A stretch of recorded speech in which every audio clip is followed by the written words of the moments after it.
તો દિલ્હી બ્લાસ્ટ બાદ અમદાવાદના કાલુપુર રેલવે સ્ટેશન પર એલર્ટ જોવા મળી રહ્યું છે। રેલ વિભાગ અને રેલવે પોલીસ દ્વારા વિશેષ ચેકિંગ હાથ ધરાયું છે। બોમ્બ ડિટેક્શનના સાધનો દ્વારા ચેકિંગ હાથ ધરાયું છે। મુસાફરોના સામાનની તપાસ કરવામાં આવી રહી છે। રેલવે સ્ટેશન પર દરેક ગતિવિધિ પર ચાંપતી નજર રાખવામાં આવી રહી છે। દરેક મુસાફરની બેગ ચેક થઈ રહી છે। પોલીસનો મોટો કાફલો રેલવે સ્ટેશન પર છે।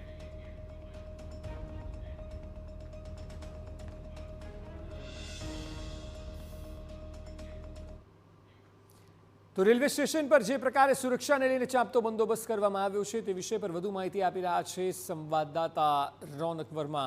રોનક, આપ સવારથી ત્યાં ઉપસ્થિત છો, આપ શું ગતિવિધિઓ જોઈ રહ્યા છો જે ગઈકાલની સરખામણીમાં, કારણ કે રૂટીન દિવસોમાં ચેકિંગ થતું હોય એની સરખામણી આજે શું વિશેષ થઈ રહ્યું છે?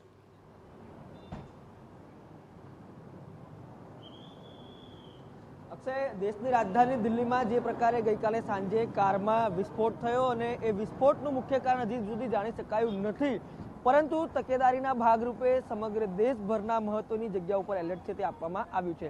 આપ સીધા જ દ્રશ્ય જોઈ રહ્યા છો અમદાવાદના કાલુપુર વિસ્તારથી કે જ્યાં આગળ પોલીસ તો મોટી સંખ્યામાં કાફલો છે તે ખડકી દેવામાં આવ્યો છે। કાલુપુર એ જગ્યા છે જે અત્યંત વ્યસ્ત જગ્યા માનવામાં આવે છે।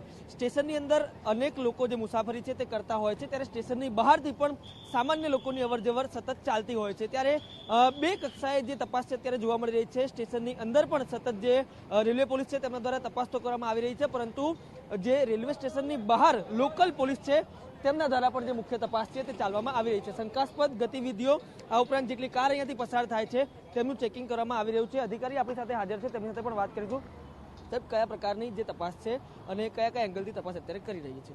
અત્યારે જે દિલ્હીની ઘટના બની છે એના આધાર ઉપર અમારા સમગ્ર વિસ્તારની અંદર વાહન ચેકિંગ ચાલી રહ્યું છે। જેટલા શંકાસ્પદ વાહનો અને ઓન એન એવરેજ દરેક વાહનોને અમે ચેક કરી રહ્યા છીએ। તકેદારીના ભાગરૂપે આ ચેકિંગ અને ફ્રિસ્કિંગ ચાલી રહ્યું છે। એમાં નંબર પ્લેટ વગરના વાહનોને અમે ખાસ ટાર્ગેટ કરીને ચેક કરીએ છીએ, કાળા કાચવાળા વાહનોને ખાસ ચેક કરીએ છીએ અને આઈડેન્ટિટી ચેક કરીએ છીએ, કારણ કે કાલુપુર એરિયા છે એ સ્ટેશન છે અને સૌથી વધુ પેસેન્જર્સનો ઘસારો આ જગ્યા ઉપર રહે છે, એટલે આ વધારે સેન્સિટિવ એરિયા છે। એના કારણે દરેકે દરેક વાહનોનું અમે ફ્રિસ્કિંગ ચેકિંગ કરી રહ્યા છીએ। આ ખૂબ જ સંવેદનશીલ સમય છે। ગઈકાલ રાત્રે ગુજરાત પોલીસના સોશિયલ મીડિયા એકાઉન્ટ પર પણ સતત જે અફવાઓ છે તેનાથી દૂર રહેવાની પણ સલાહ આપવામાં આવે છે। એક તરફ જે આવા શંકાસ્પદ ગતિવિધિઓ સામે એલર્ટ અને બીજું નિર્દોષ લોકોને તકલીફ ન થાય તેઓ ભયમાં ન આવે તે માટે પણ પ્રયાસ કરવામાં આવી રહ્યા છે। જી ચોક્કસ, લોકોને પેનિક ન થાય એ રીતે અમે કરી રહ્યા છીએ અમારી કાર્યવાહી, અને લોકોને સહેજ પણ ગભરાવાની જરૂર નથી। ફક્ત સાવચેતીના ભાગરૂપે ચેકિંગ છે। ચેકિંગ સમય દરમિયાન લોકો અમને કોઓપરેટ કરે, પેનિક ન કરે અને અફવાઓ ન ફેલાવે। સોશિયલ મીડિયા પર પણ કોઈ પણ પ્રકારની અફવાઓ ના ફેલાવે અને ચેતીને રહે, એની માટે જનતાને મારી અપીલ છે। સ્વાભાવિક રીતે દિલ્હીની ઘટના બાદ જે અત્યારે કાર્યવાહી છે તે ચાલી રહી છે। આપ દ્રશ્ય જુઓ, જે પ્રકારે અહીંયાથી ગાડીઓ પસાર થઈ રહી છે તેને રોકવામાં આવી રહ્યા છે, તેમાં જે સામાન છે તેની તપાસ પણ કરવામાં આવી રહી છે। ગઈકાલે જે પ્રકારે દિલ્હીમાં ઘટના સામે આવી, પ્રાથમિક વિગતો જે પ્રકારે મળી રહી છે, કેન્દ્રીય ગૃહ મંત્રી જે પ્રકારે ઘટના સ્થળ પર ગયા તેમણે જે પ્રકારે જાણકારી આપી કે જે i-20 ગાડી આવી હતી અને તેમાં જે શંકાસ્પદ સામાન હતો અને તેમાં આખરે બ્લાસ્ટ થયો।